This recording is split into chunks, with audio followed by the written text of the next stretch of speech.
अस्सलामु अलैकुम वरहमतुल्लाहि वबरकातुह। सामईन व नाज़रीन, उम्मीद है कि आप बख़ैर व आफ़ियत होंगे।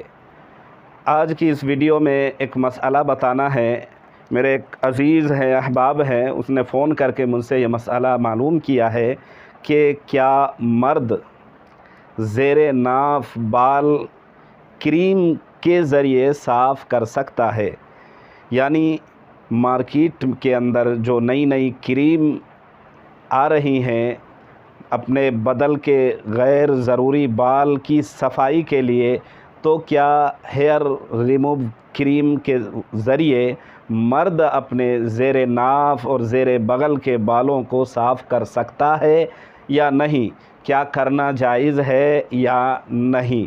तो दोस्तों, सामईन व नाज़रीन, इसी से रिलेटेड यही मसला बताया जाएगा और कुछ बात अहम बताई जाएंगी।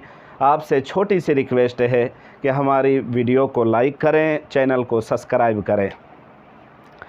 चलिए वीडियो शुरू करते हैं अल्लाह का नाम लेके। पूछने वाले ने यह मसला पूछा है कि क्या मर्द अपना गैर ज़रूरी बाल ज़ेरे नाफ बाल हेयर रिमूव क्रीम के ज़रिए अपने बाल को साफ़ कर सकता है या नहीं, जायज़ है या नहीं। तो दोस्तों बुज़ुर्गों, शरीयत की तरफ से मर्द के लिए अपने गैर ज़रूरी बाल जो हैं ज़ेरे नाफ, इसी तरह ज़ेरे बगल के जो बाल हैं, उनको अगर ब्लेड उस्तरा वगैरह के ज़रिए साफ़ करें तो यही अच्छा अमल है, यही पसंदीदा अमल है।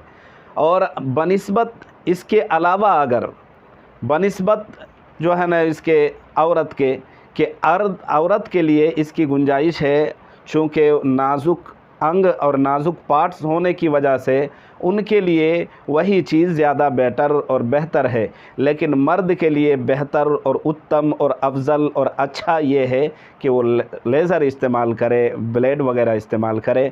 इसके अलावा अगर क्रीम के ज़रिए मर्द हज़रात अपने गैर ज़रूरी बाल साफ़ करना चाहे तो कर सकता है, हराम और नाजायज़ नहीं है। उम्मीद है कि आपको बात समझ आ गई होगी। अल्लाह ताला समझ की तौफीक दे।